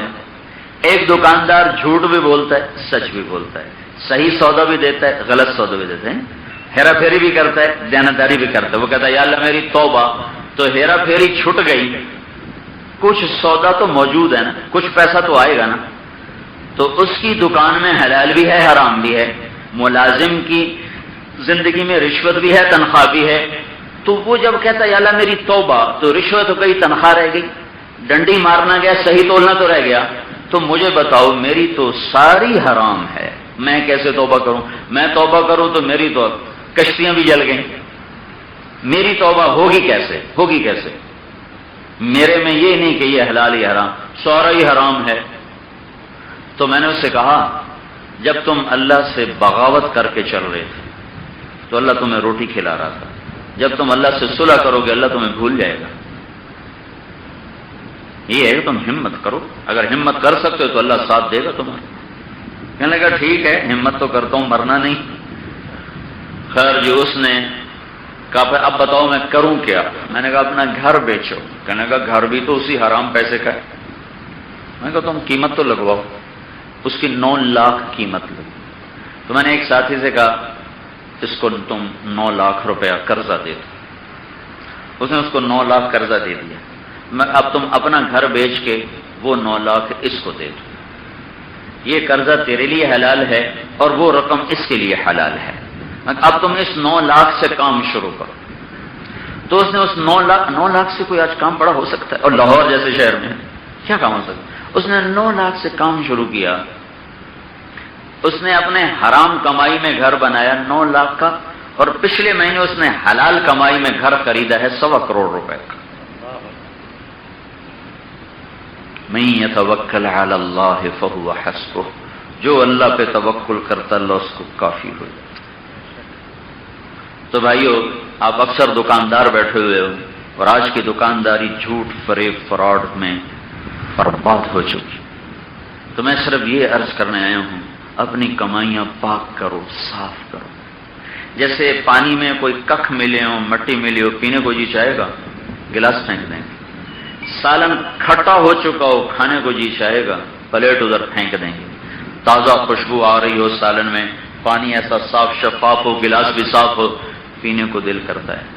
لیکن جب یہ پانی حرام ہوگا تو دیکھنے میں شفاف ہے، میرے پینے میں مجھے تکلیف نہ ہوگی، پر جو میری روح پر جو پانی پڑے گا تو میری روح ایک دم اس کا انگ انگ دکھنے لگ جائے گا۔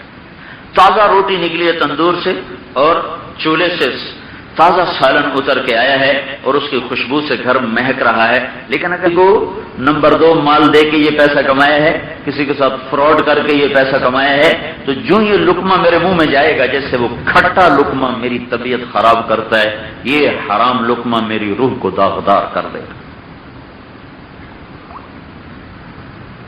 اللہ تعالیٰ کے محبوب صلی اللہ تعالی علیہ وسلم نے پیٹ پر پتھر باندھے تاکہ میری امت روٹی کے پیچھے گمراہ نہ ہو۔ اپنی اولاد کے لیے روٹی نہیں مانگ، کمال ہے، کمال، عجیب شان۔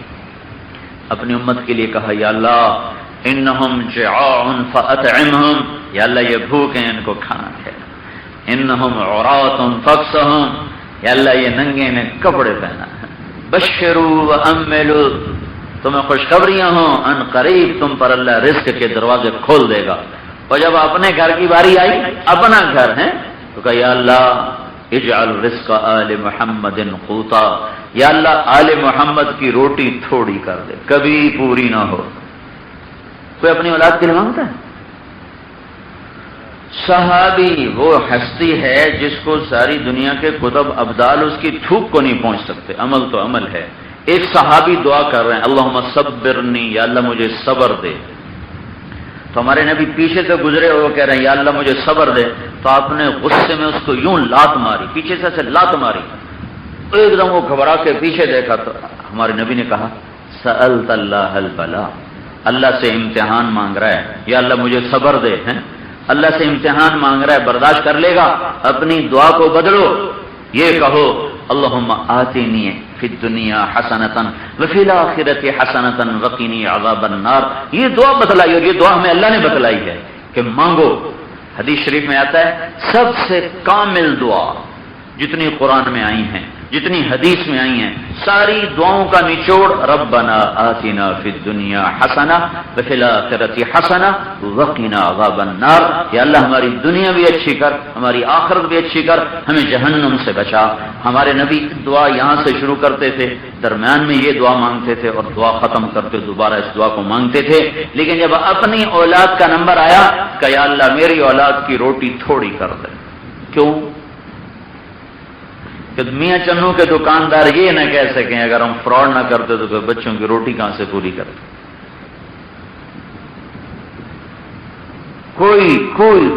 کوئی آدمی بھی اب یہ بہانہ نہیں کر سکتا بجلی کا بل کہاں سے دیں، بچوں کی فیسیں کہاں سے دیں، اگر یہ نہ کریں تو کہاں۔ وہ ملاوٹ والے تیل والے مجھے کہا تھا، یہ بات بتا رہا ہوں آپ 1980 کی، 1980 میں وہ کہہ رہا تھا ایک ڈرم کے پیچھے 500 بچتا ہے، 500 میں میرے ٹیلی فون کا بل بھی ادا ہو جاتا ہے، میرا بجلی کا بل بھی ادا ہو جاتا ہے، 50 روپے میں تو ایک دن کا گوشت بھی نہیں آتا۔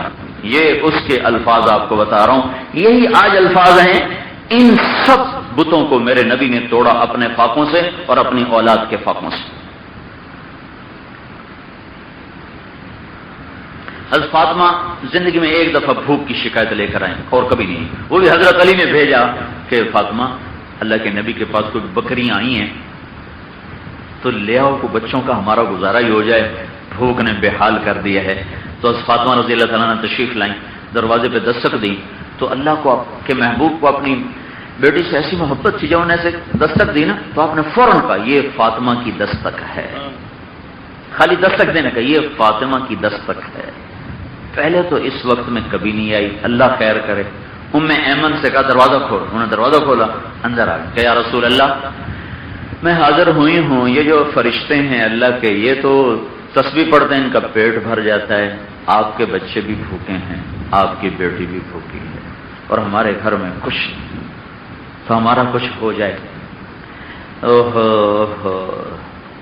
ساری امت کے لوگوں کو رزق حلال پر کھڑا کرنے کے لیے اللہ کے نبی نے چھری اٹھائی ہے اور اپنی اولاد کی گردن پہ رکھ دی ہے، فرمایا بیٹی تیرے گھر میں بھوک ہے تو مجھے اس رب کی قسم جس نے تیرے باپ کو نبی بنایا ہے، تیرے باپ کے گھر میں بھی 1 مہینہ ہو گیا چولہا کوئی نہیں جلا، 1 مہینہ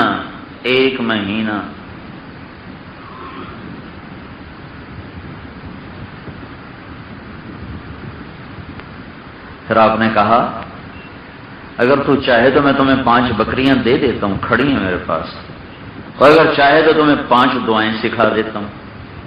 یہ وقت ہے اتنے بڑے امتحان میں ڈالنے کا، بھئی بکری بھی دے دیتے دعائیں بھی دے دیتے، دونوں چیزیں نال کٹھیاں نہ ہو جائیں گے۔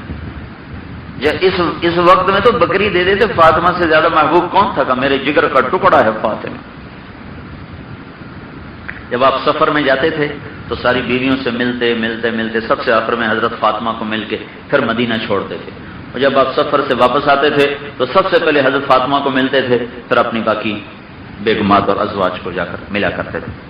تو ان پر اتنی بڑی تلوار چلا دی، صرف میاں چنو کے تاجروں کو جھوٹ سے نکالنے کے لیے اور افسروں کو ظلم و ستم سے نکالنے کے لیے اور ہر طبقے کے ہر مسلمان کو سیدھی راہ پر چلانے کے لیے کہ روٹی کے پیچھے ظالم نہ بن جانا۔ تو کہا میری بیٹی اب تو بتا 5 بکریاں دوں 5 دعائیں دوں؟ تو وہ بھی سمجھ گئے کہ ابا امتحان لے رہے ہیں۔ تو کہا یا رسول اللہ آپ 5 دعائیں سکھا دیں، بکریاں چھوڑ دیں۔ اوہو، اس باپ دا حوصلہ تھا دیکھو، جڑا دین بکھیں تو چھڑے پھر واپس ہیں۔ جنت کی عورتوں کی سردار، حسنین کی ماں، علی کی بیوی،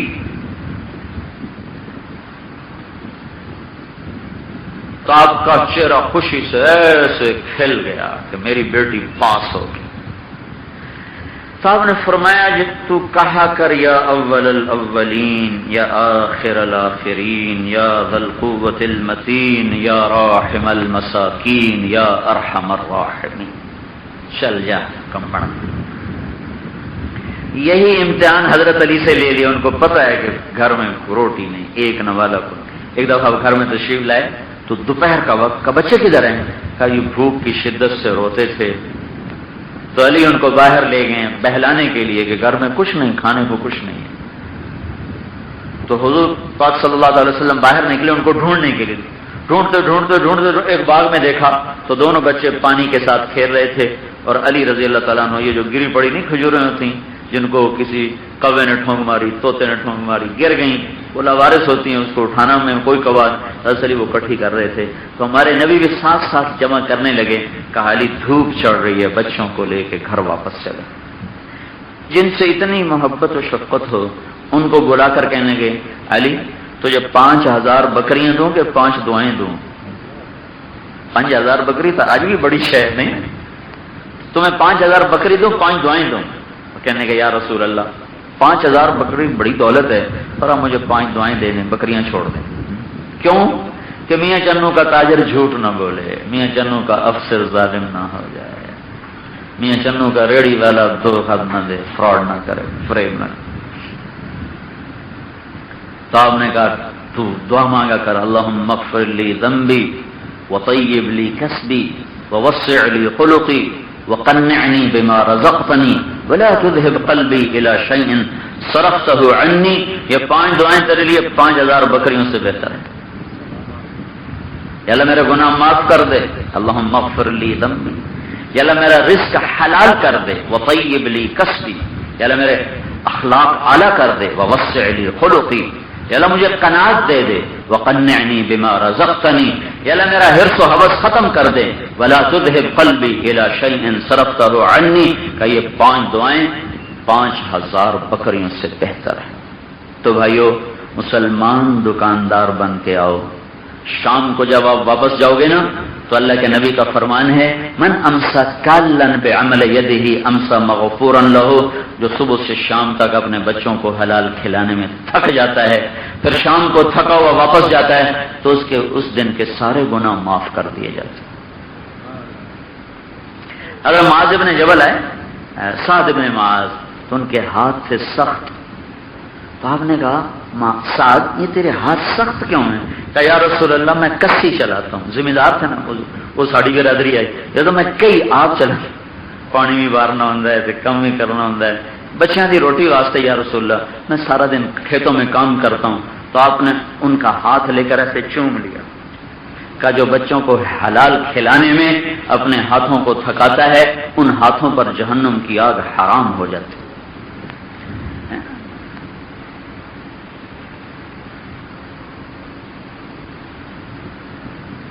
تو بھائی آپ کی خدمت میں گزارش ہے، اپنی دکانوں کو اپنی آخرت کا ذریعہ بناؤ، مقدر کا رزق آئے گا، کسی کو دھوکہ نہ دیں، جھوٹ نہ ہو، فراڈ نہ ہو، فریب نہ ہو، سودے میں عیب ہے اسے بتائیں، نقص ہے اسے بتائیں، کمی ہے اس کو بتائیں، اللہ آپ کا رزق آپ کو پہنچائے گا۔ عبد الرحمن بن عوف رضی اللہ تعالیٰ عنہ ٹاپ لسٹ کے 10 صحابہ میں سے، جب ان کا انتقال ہوا تو 3 ارب 10 کروڑ 20 لاکھ دینار ورثہ چھوڑا۔ 1 دینار 4.5 ماشے سونے کا ہوتا ہے، اب دولت کا اندازہ لگا لو، 1000 گھوڑے، 10,000 بکریاں، 1000 اونٹ اور زمینیں الگ۔ تو وہ فرمایا کرتے تھے میری تجارت کا ساری زندگی اصول رہا کہ میں نے نہ ادھار خریدا نہ ادھار بیچا. یہ سارا بازار آج اپسٹ ہو چکا ہے کہ اپنی کیپیسٹی سے زیادہ خرید لیتے ہیں ادھار، پھر آگے دیتے ہیں ادھار، اگلا واپس نہیں کرتا، پچھلا سر پہ چڑھا ہوتا ہے. تو ان میں جو ان کے دماغ خراب ہوتے ہیں، جو رسہ کشی ہوتی، پھر گالم گلوچ، پھر بد اخلاقیاں، پھر ظلم و ستم. تو ادھار بیچنا ناجائز کوئی نہیں، ادھار خریدنا ناجائز کوئی نہیں، لیکن اگر ادھار خریدنا اور بیچنا ہے پھر گالیاں دینا چھوڑ دو، پھر پیسے کی کمی بیشی پر بے عزت کرنا چھوڑ دو، اور اگر بے عزت کرنا ہے اور گالیاں دینی ہے پھر ادھار دینا چھوڑ دو. ورنہ کسی مسلمان کو ایک ماں بیٹی کی گالی دے دی تو کروڑوں کا بھی نقصان ہے، تو یہ گالی دینے والا زیادہ مجرم ہو جائے گا اور وہ چھوٹا مجرم ہو جائے گا، پکڑا وہ بھی جائے گا، پکڑا یہ بھی جائے گا.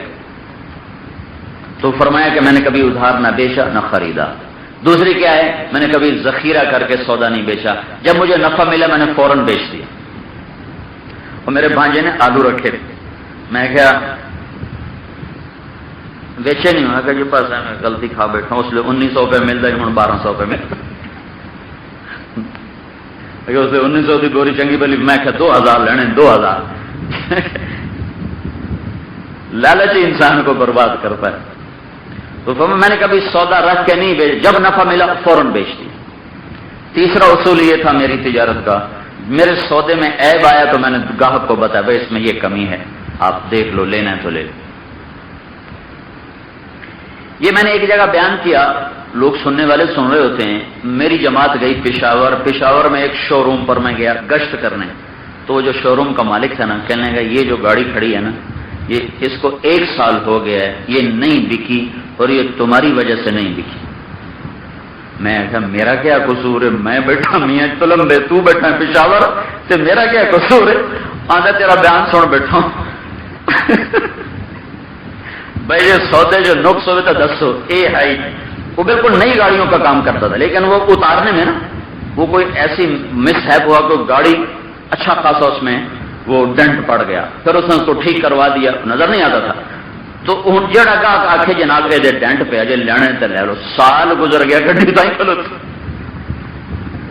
میں کہا تو این کر مینو ویچ چھڑ، میں لے لینا، میں تیرا یہ نقصان پورا کر دینا. بھائی تو سال تو کھلاری ہوئی ہے، چل کی لینا ہے مینو دس. آدھا نہیں تیرے پیٹے تو نہیں پاؤنی، پر میں ساری زندگی واسطے قسم کھا لی کہ میں کدی دھوکھا نہیں دیونا، سودا وہ نقص ہے تو نقص میں دسنا. وہیں میری جماعت پشاور میں تھی یا میں گھر واپس آیا ہوں تو اس کا فون ہے کہ میری گاڑی بک گئی، 1 ہفتے کے اندر بک گئی. اللہ تعالیٰ نے اس کے ایک شو روم سے 2 بنا دیے، پھر اس سے اور کاروبار بنا دیے. اس کا یوں پھیلتا چلا گیا کام، یوں پھیلتا چلا گیا، یوں پھیلتا چلا گیا. جو نظر یوں آتا تھا کہ بس یہ نہیں، چونکہ یہ ساری چوری کی گاڑیاں بیچتی.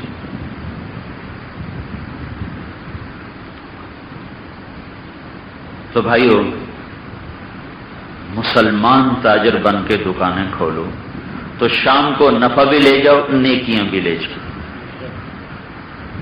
ذمہ داروں کو یہ دولت نصیب نہیں، آپ کو نصیب. ہم نے کیا بیچنا کیا خریدنا، لیکن آپ کا یہ خرید و فروخت، یہ ناپ تول کی درستگی.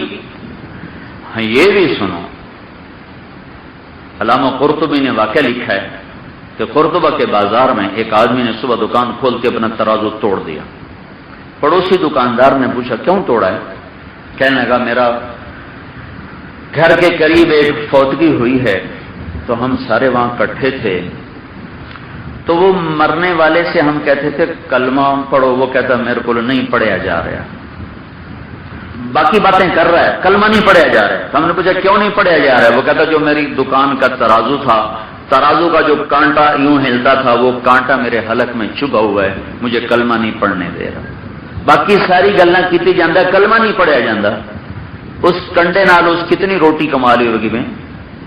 1,00,000 2 کروڑ 2 کروڑ 100 کروڑ 100 ارب. تے مردی والی کلمہ گیا تو کی لے کے گئے؟ وہ پلے کیا ہوں. تو بھائیو، اپنے آپ کو حلال کا عادی بناؤ، اپنی تجارتوں کو جنت کا ذریعہ بناؤ. اس لیے حضرت محمد صلی اللہ تعالی علیہ وسلم نے اپنی زندگی کا معیار انتہائی نچلے درجے کا رکھا کہ تاکہ روٹی کی وجہ سے کوئی فروخت نہ ہو جائے اور یہ حجت نہ بنے. اپنی اولاد پر بھی ہمیشہ مصیبتوں کی گھٹا رکھی کہ کوئی آپ کو یہ تانا نہ دے سکے قیامت کے دن آپ کی اولاد کے تو مزے تھے، ہم نے مصیبتیں دیکھی. نہیں، ساری مصیبتوں نے انہی کے گھر کے طواف کیے، وہاں سے بچی کھچی امت پر آئی ہیں. تو لہذا اب یہ کوئی نہیں کہہ سکتا کہ روٹی پوری کی ٹھوکری آ کر. نہیں، یہ نہیں ہو سکتا. یہ ایمان ہے. اس ایمان کے لیے ضرورت ہے سیکھنے کی. اذان ہو جائے دکانیں بند کر دیا کرو، مسجد جاؤ. دکان جتنے گاہکوں باہر نکال دو، مسجد چلے جاؤ.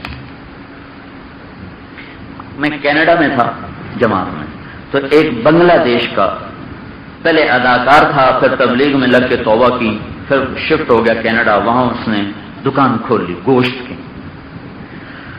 تو وہ کہنے لگا کوئی 50 کلومیٹر سے ایک آدمی آیا. تو اس وقت جمعے کی نماز کا وقت ہو چلو فرض نماز تو اگاں پیچھا ہو جاتی. جمعہ ایک باری ہونا ہفتے تو وہ بھی نکل گیا، تو پتہ نکل ہی گیا. میں نے کہا سوری سر، میں اس وقت آپ کو سودا نہیں دے سکتا، میں نماز پڑھ کے پھر آؤں گا. وہ کہنے لگا میں 50 کلومیٹر سے آیا ہوں، میں اس وقت میری معذرت. تو غصے ہو کمائندہ تیری دکان پہ کبھی نہیں آؤں گا. میں نے کہا یہ آپ کی مرضی. تو 3-4 دن کے بعد میں نے دیکھا وہ پھر آ گیا. کہنے یار مجھے خیال آیا وہ کون سی چیز ہے جس نے تجھے نقد پیسہ چھوڑنے پر مجبور کر کے اور باہر نکال دیا. یقیناً سچائی ہوگی تیرے پاس، سچائی ہوگی. تو جب اذان ہو جائے تو آپ دکانیں ساری بند کر دیں اور جائیں مسجد کی طرف. سارا بازار سنسان ہو، سناٹا ہو، سب دوڑے مسجد کی طرف. تو اللہ تعالیٰ سجدوں میں جو اللہ کی ملاقات ہے اور کہیں بھی نہیں. جو مشکل پیش آئے سجدے میں جاؤ، اللہ سے ہاتھ اٹھا کر مانگو یا اللہ تیرا غلام تیرے در پر. تو کم از کم فرض نماز میں کوتاہی بالکل نہ ہو. رزق بڑھانے کے لیے فرض نماز کی پابندی. اگر ماں باپ زندہ ہیں تو ان کی خدمت. جو یہ چاہے، میرے نبی نے فرمایا کہ اس کا رزق بڑھ جائے، اس کی عمر بھی بڑھ جائے، تو ماں باپ کی خدمت کرے. ماں باپ مر گئے، خالہ ہے، چاچا ہے، پھوپھی ہے، ماموں ہے، ان کی خدمت کرے. کوئی بھی سلسلہ نہیں، ایصال ثواب کرے. ایک شخص آیا، یا رسول اللہ میں نے بہت بڑا گناہ کیا ہے. آپ نے کہا تیری ماں زندہ کا جی مر گئی. کہا خالہ زندہ کا جی ہاں. کہا جاؤ اس کی خدمت کر، معاف ہو جائے گا. تو میرے نبی نے فرمایا جو یہ چاہے اس کا رزق بڑھ جائے، اس کی عمر بڑھ جائے، تو اپنے ماں باپ کی خدمت کرے. ماں باپ زندہ ہیں، ان کی خدمت کرو. وہ دنیا کی بھی نجات ہے، آخرت کی بھی نجات ہے.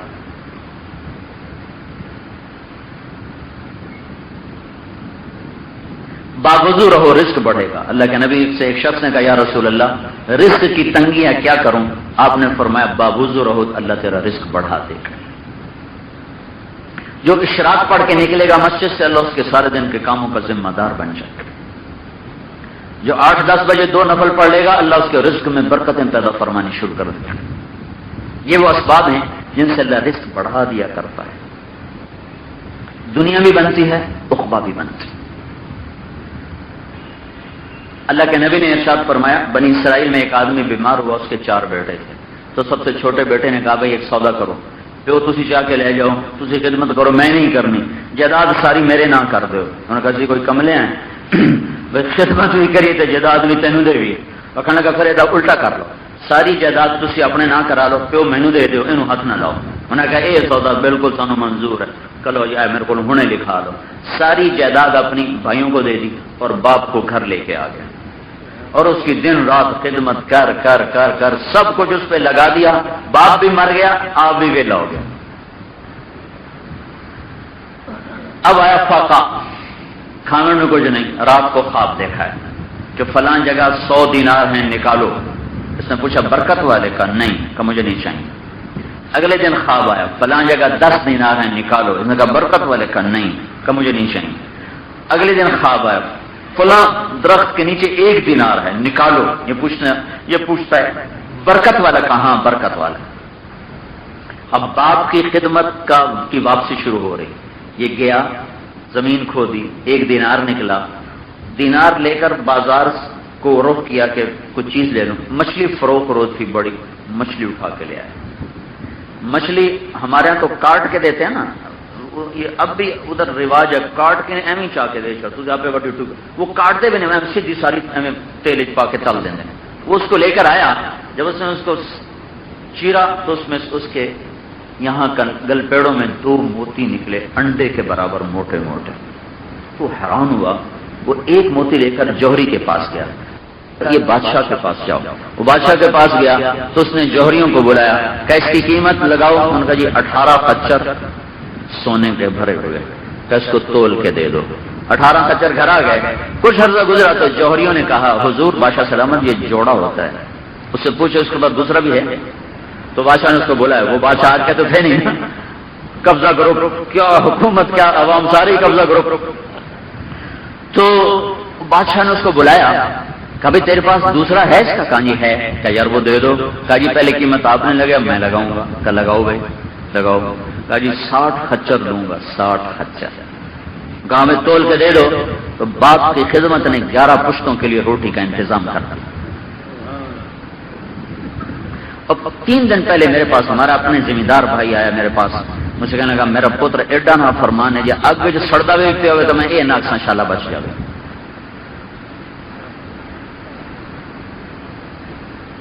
یہ دنیا کی مثال دے دی، اب آخرت کی بھی سن لو. موسیٰ علیہ السلام نے کہا یا اللہ میرا جنت کا ساتھی کون ہے؟ میرا جنت کا ساتھی کون ہے؟ اللہ تعالیٰ نے فرمایا فلاں کسائی تیرا جنت کا ساتھی. موسیٰ علیہ السلام بڑے حیران ہو گئے، کسائی کتنے میرے نال لگ گئے؟ میں اندر کوئی کتب ابدال کوئی ولی، یہ کہڑا کسائی میرے پیڑ پہ گئے. وہ گئے بازار تو کسائی اپنے جنہیں سارے کسائی سودا بیچ رہے وہ بھی بیچ رہے. جب دن شام ڈھلی تو اس نے ایک ٹکڑا تھیلے میں ڈالا، باقی گوشت بک گیا. گھر کو چل دے. موسیٰ علیہ السلام نال نہ لوگ. جب وہ گھر جانے لگا تو موسیٰ علیہ السلام نے کہا میاں میں بھی آ سکنا تیرے ہو؟ جی آ جاؤ. نہیں پہچانے کہ موسیٰ علیہ السلام اندر آ گیا. اس نے جا کے اپنا گوشت تیار کیا، ہانڈی پہ دھر دیا، پھر آٹا گوندنے بیٹھ گیا. پھر آٹے کو رکھ کے خمیر اس کو نرم ہونے کے لیے چھوڑ دیا. پھر سالن پکا کے نیچے اتارا، پھر روٹیاں تیار کی، پھر ان کو تھالی میں سجا کر ایک بوڑھی عورت ایسے گری پڑی تھی، اس نے اس کو اٹھا کر الٹے کندھے کا سہارا دے کے سیدھے ہاتھ سے اس کو لقمے بنا بنا کے کھلاتا رہا. جب اس نے سر ہلایا کہ بس تو اس نے ایسے ماں کا منہ صاف کیا. جب اس کو لٹانے لگا تو کچھ بولنے لگی. جب ایسے سیدھی ہو گئی تو موسیٰ علیہ السلام نے پوچھا بھائی صاحب کون ہے؟ کہا جی میری اماں ہے، بہت بوڑھی ہو گئی ہے. میں صبح جب دکان پہ جاتا ہوں سارے کام خود کر کے جاتا ہوں. جب شام کو واپس آتا ہوں تو پہلے خدمت اس کی کرتا ہوں، پھر بچوں کی کرتا ہوں. 5.5 کی رواج ایسے اپنی بیوی نے تو کر میں ویلا کوئی نہیں، تو میری ماں دی کر میں ویلا کوئی نہیں. میری بیوی کے تو ذمے بھی نہیں میری ماں کی کر. میری بیوی کے ذمے میری خدمت تو ہے، میرے بچوں کی خدمت ہے. میری بیوی کے ذمے میری ماں کی خدمت کوئی نہیں. وہ کرے تو اس کی نیکی ہے، کرنی چاہیے، نہ کرے تو وہ مجرم کوئی نہیں. شریعت اس کو مجرم نہیں کہ قرار دے. ہاں میں مجرم ہوں اگر میں نے اپنی ماں کی خدمت نہیں کی. کہا جی میں صبح اس کے سارے کام کر کے جاتا ہوں، شام کو پھر سارے آ کے کرتا ہوں پھر بچوں کو. تو موسیٰ علیہ السلام نے کہا یہ کیا کہہ رہی تھی؟ کچھ کہہ رہی تھی. کہا جی بس ماں جو ہوئی ماں کملی ماں، جب اس کی خدمت کرتا ہوں شروع ہو جاتی ہے اللہ تینوں جنت جو موسیٰ دا ساتھی بناوے. بولا میں کتنے تو موسیٰ کتنے.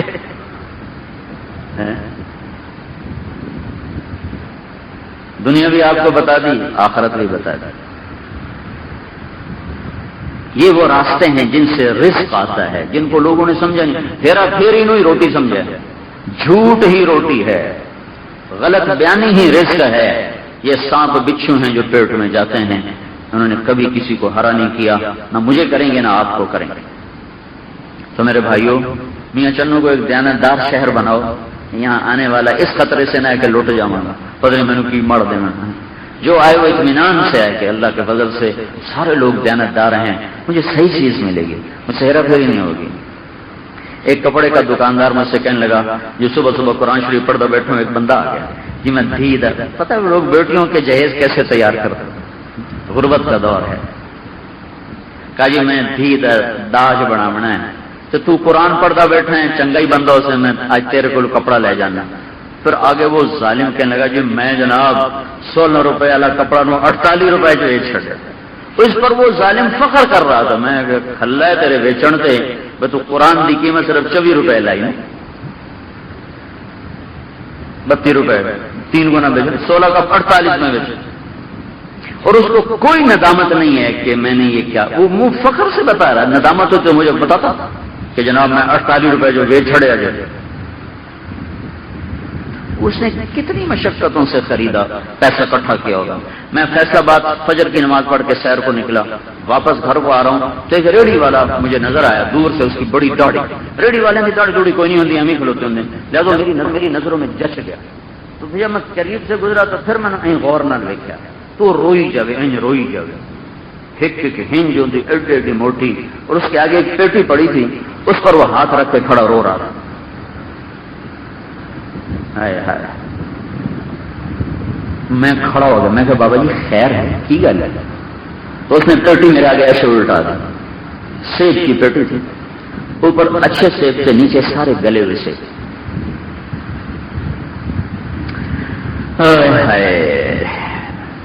مجھ سے کہنے لگا بیٹا میں بہت غریب آدمی، ان جڑی بہت آئی نا بہت، وہ میرا ہاں پاڑ گئی. میں ہوں بھی رو گیا، میں ہر باری رو گا. میں قصہ سنا کہ بیٹا میں بہت غریب آدمی، میں ایک پیٹی لاتا ہوں منڈی سے، وہ شام تک بک جاتی ہے. شام کو اپنے بچوں کے لیے تازہ روٹی لے کے جاتا ہوں. آج کسی نے میرے بچوں کی روزی مجھ سے چھین لی. کتنے کوئٹے دے باغاں چ پیٹی لگی ہوئی تھی، اس بھی آخیا ہوئے گا بچوں کو کتوں روٹی دوں، میں بھی تو دیونی روٹی بچوں. لیکن اس نے بچوں کو روٹی تو کھلائی پر کسی کے منہ سے نوالا کھینچ لیا. یہ ظلم و ستم ہے، اتنی نیچے سے شروع ہو کر شاہی ایوانوں تک پہنچا ہوا ہے. یہ زمین ہلنے والی، میں تمہیں بتا رہا ہوں، یہ نقشہ ٹوٹنے والا ہے. اس کو اللہ زیادہ دیر نہیں چلائے گا. حضرت علی کا فرمان ہے حکومتیں کفر کے ساتھ تو چل جاتی ہیں، ظلم کے ساتھ نہیں چلتی. جب ریڑھی والے سے لے کر بادشاہ تک ظالم بن چکا ہو تو وہ دیش ان قریب ہلنے والا ہے. یا توبہ کریں گے یا کوئی دھماکہ ہو جائے گا. تو اس لیے بھائیو توبہ کرو، لوگوں سے توبہ کرواؤ، تبلیغ میں جاؤ. یہ تمہارا مرکز کنارے پر بنا ہوا ہے، ہر جمعرات کو وہاں جا کے بیان میں شرکت کرو، رات قیام کرو. مہینے میں 3 دن لگاؤ، ہر مہینے ہر بازار کی 3 دن کی جماعت نکلے. یہ اللہ کی راہ میں جانا انشاءاللہ آپ کی زندگی میں انقلاب لائے گا اور آپ کو سچائی کا خوگر بنائے گا، اور آپ کی تجارت آپ کی جنت کا ذریعہ بنے گی. اور پھر جب اللہ تعالیٰ موقع میسر کرے تو 4 مہینے کی نیت کر کے نکلو، چلے کی نیت کر کے نکلو، تو اللہ کے فضل و کرم سے دنیا کے بہت بڑے حصے پر اسلام تاجروں نے پھیلایا ہے. بہت چھوٹا حصہ ہے جہاں اسلام جہاد سے پھیلا، دعوت سے اور لشکر کشی سے، لیکن بہت بڑا اسلامی جو کام کیا ہے اسلام کے پھیلانے کا وہ تاجروں نے کیا. تجارت کے ذریعے سے اسلام کی دعوت. سارا انڈونیشیا تاجروں کے ذریعے مسلمان. فلپائن میں آج سے 70 سال پہلے 70% مسلمان تھے، آج 13% رہ گئے ہیں. فلپائن کو مسلمان کیا یمن کے تاجروں نے. تاجر بھی بنو، اسلام پھیلانے والے بھی بنو. پچھلی پر توبہ کرو، اگلی کے لیے نیتیں کرو. تو سارے بھائی ارادے کرتے ہو نا بھائی؟ تو آپ اتنا تو بتا دو بھائی 3 چلے کون کب لگائے گا اور چلہ کب لگائے گا، تو ارادوں کا اظہار تو ہو جائے. محمد کما انت اہلہ وفعل بنا ما انت اہلہ انک اہل التقوی واہل المغفرہ. ربنا آتنا فی الدنیا حسنہ وفی الآخرۃ حسنۃ وقنا عذاب النار. اللهم وفقنا لما تحب وترضى واجعل آخرتنا خيرا من الأولى. اللهم إنا نستغفرك لكل خير أردنا به وجهك وخالطنا فيه ما ليس لك. اللهم لا تخزنا فإنك بنا عالم ولا تعذبنا فإنك علينا قادر. یا اللہ ہمارے بازاروں سے خیانت کو نکال دے، جھوٹ کو نکال دے، کھوٹ کو نکال دے، ہیرا پھیری کو نکال دے، ملاوٹ کو نکال دے، ہمارے ایوانوں سے ظلم و ستم کو نکال دے، جور و جفا کو نکال دے. ہمارے حکمرانوں کو رحم عطا فرما، ہماری عدالتوں کو عدل عطا فرما، ہمارے تاجروں کو دیانت و سخاوت عطا فرما، ہمارے غریبوں کو خودداری عطا فرما، ہمارے مالداروں کو تواضع عطا فرما، سخاوت عطا فرما. ہماری عورتوں میں یا اللہ تو حیا اور پاک دامنی پیدا فرما، ہمارے نوجوانوں میں تو حیا اور تقدس اور غیرت کو پیدا فرما، آخرت کی تیاری کے لیے ہر وقت کا فکر نصیب فرما، ہر دکان میں یا اللہ اپنے محبوب کی شریعت کو زندہ فرما۔ پورے ملک میں یا اللہ خیانت کا طوفان آیا ہوا ہے، یا اللہ تو اس سے پوری امت کو نکال لے، پورے ملک کو نکال لے، ادنا سے اعلیٰ، اعلیٰ سے ادنا، سب کے سب میرے مولا اللہ ماشاء اللہ ہر قسم کے کھوٹ ملاوٹ میں مبتلا ہو چکے ہیں۔ اتنے بڑے طوفان کا رخ بدلنا تیرے سوا اور کوئی نہیں کر سکتا، تو اپنے فضل و کرم سے ہر شعبے میں سے میرے مولا نافرمانی ختم کر دے اور فرما برداری کو زندہ کر دے۔ یہ جتنے بھائی تشریف لائے ہم سب کو قبول فرما، اور ہم سب کی دنیا اور آخرت بھلی فرما، اور ہم سب کی دنیا اور آخرت کے یا اللہ ہر خیر کے یا اللہ جتنے بھی یا اللہ جتنے بھی خیر کی شکلیں ہمیں عطا فرما، اور جتنے بھی شر ہیں ان سے ہماری حفاظت فرما۔ ربنا آتنا فی الدنیا حسنہ وفی الآخرۃ حسنۃ وقنا عذاب النار، وصلی اللہ تعالی